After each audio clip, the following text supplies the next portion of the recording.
Welcome to the Salmon Runs YouTube. Enjoy the video. You start now. Open the kit after confirming the expiry and seals because damaged kits give false results.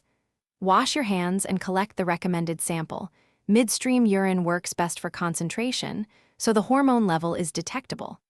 Once done, remove the cassette and place it flat on a clean surface.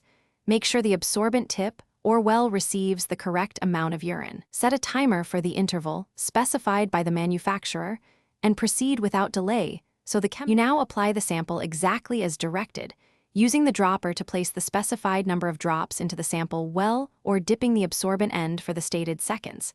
This ensures proper capillary flow.